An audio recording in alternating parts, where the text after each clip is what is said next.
What's going on, everybody? I'm sorry I'm late, but damn it, I'm going to upload to this channel every day, Monday through Friday, period.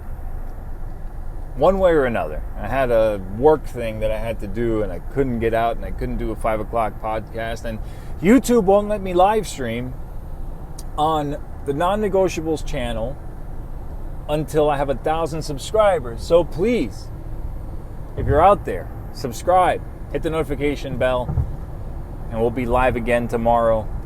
Yes, on Thanksgiving, we'll be live. But yesterday's stream got cut off right as I was getting charged up and ready. If you watched yesterday's stream, you'll know that in the middle of my moment of pissing in the wind, my optimism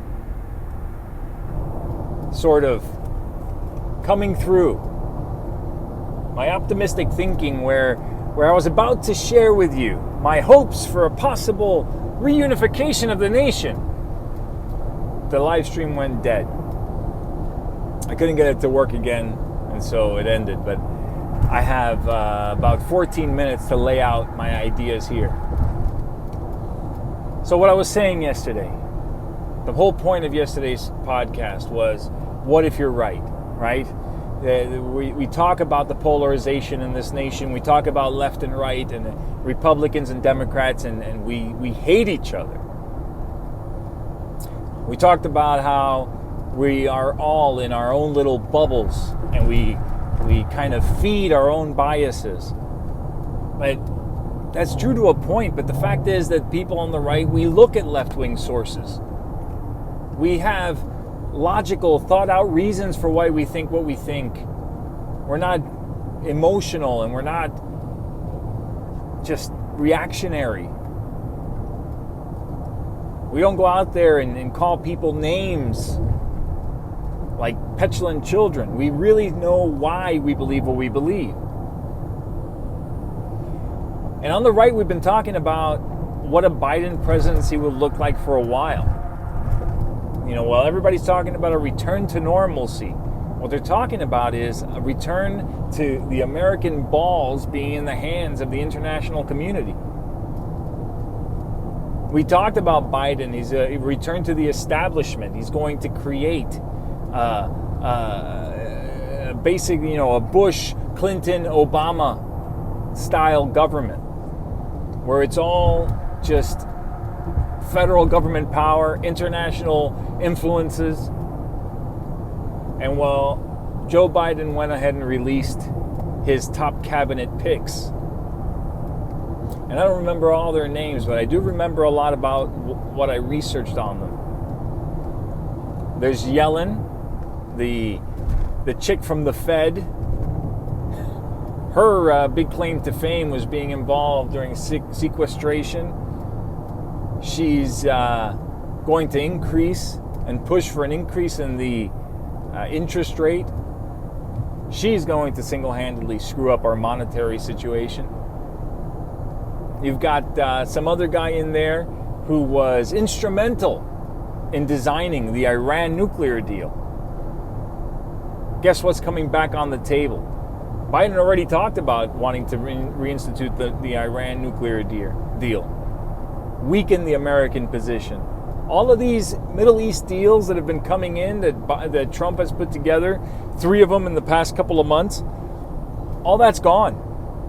With a strong Iran, with billions of dollars and access to all of their money and all of their resources, you put all that back in Iran's hands, and now you've got the puppet masters in the Middle East making deals impossible.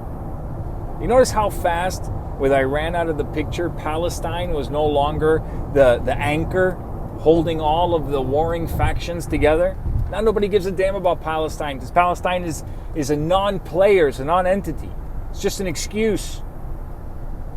An anti-Israel excuse, a way to keep the region destabilized.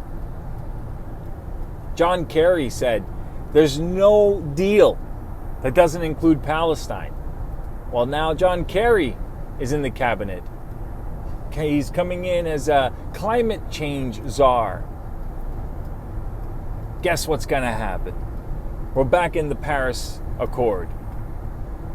We're going to run headlong into $3.50 a gallon gas. I paid $1.97 to fill my tank yesterday.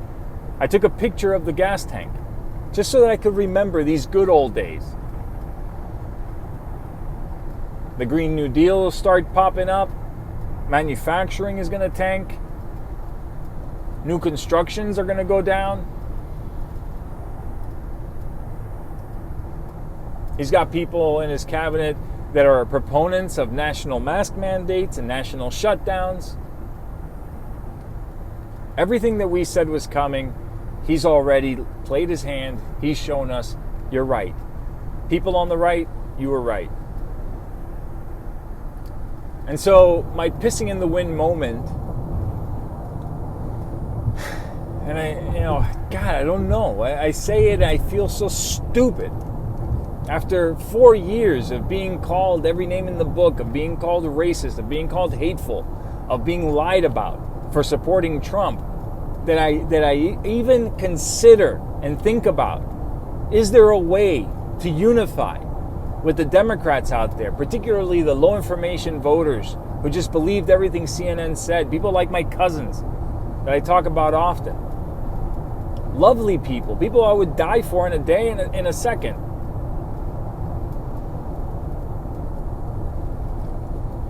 Can we show them now, assuming that Biden takes office, can we show them bit by bit, piece by piece, all of the ways, because now we have a contrast, right?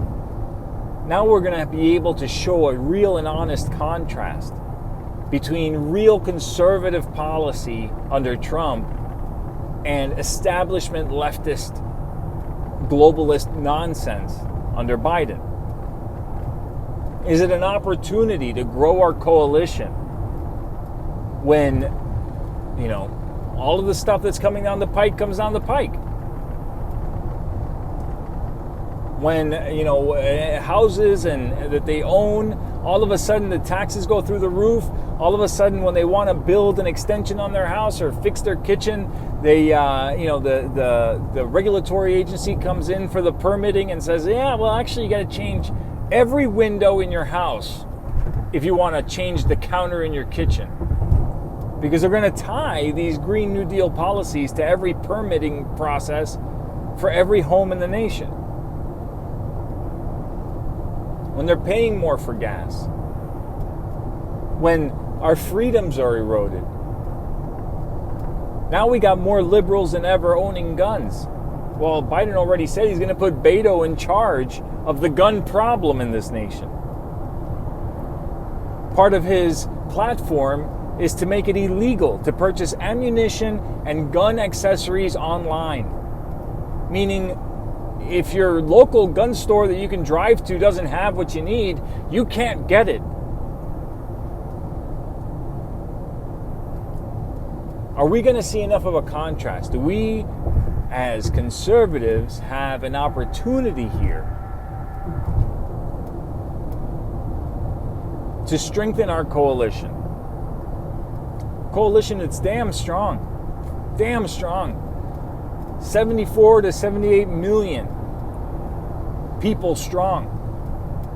And again, warriors, people who are voting for a guy that the very act of voting for him means that you are at odds with all of the power brokers in the nation. Every seriously powerful person, agency, media outlet, anything that has an ounce of real solid power, when you pull the lever for Trump, you are voting in direct contrast or directly against what they would have you do.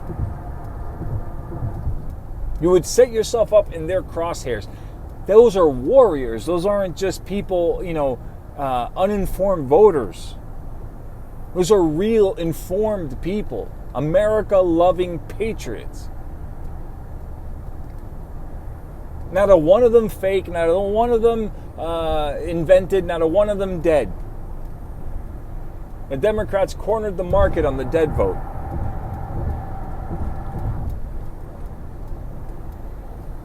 What if we shed our natural and totally understandable impulse to act like the petulant babies they've acted like for 4 years? What if we, rather than pull a tit for tat, what if we use the opportunity and the absolute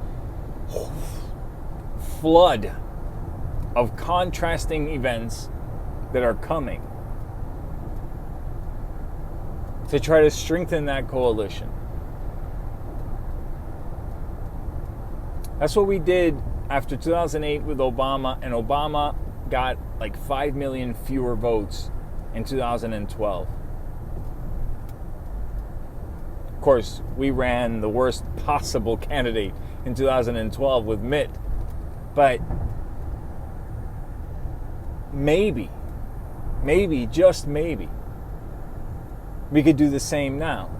Maybe this is just the rest that we needed. We had the fast and furious, just beat down of conservative policy under Trump. Just a moment, let it settle, take a breather.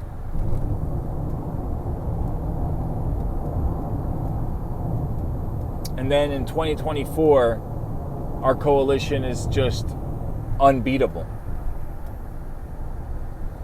See, because the right in this country, we've gone as far left as we can without breaking our morals and our values. We've given up enough ground to be able to gobble up enough people from the center to the right without pushing the people on the furthest conservative edge out of the party. While the Democrats have gone the opposite way. They've moved so far left that all we need in these next 4 years is to go to that humongous centrist group and say, okay, look, you didn't like the orange guy who grabbed women by the puss? Gotcha. He's gone. But now look at what this is. Recognize that your party's dead. It's no longer a Democrat party. It's a far left freaking communist sinkhole.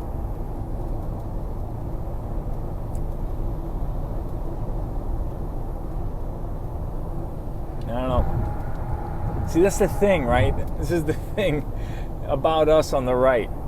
We're optimists. We love the nation. Country even above self.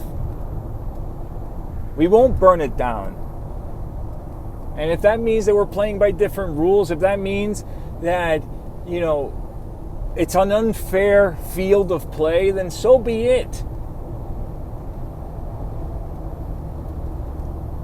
We operate based on a different set of morals, integrity, values.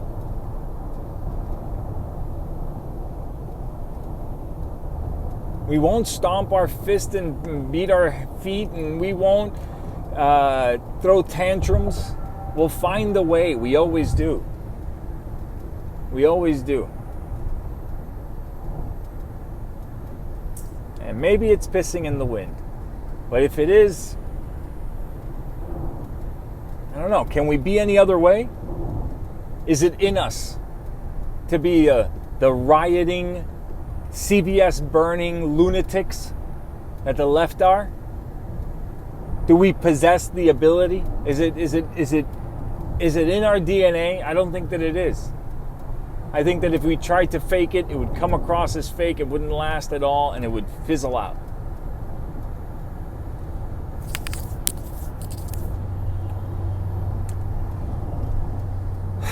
I don't know. But anyway, I got 22 seconds to sign off, because another thing that I can't do is upload videos longer than 15 minutes on YouTube until I have 1,000 subscribers. So in my last 15 seconds, I will ask you to please subscribe, please share the video, please share the channel link. Let's get us to 1,000 subscribers as soon as possible. Thanks, you guys. I'll catch you all in the next one.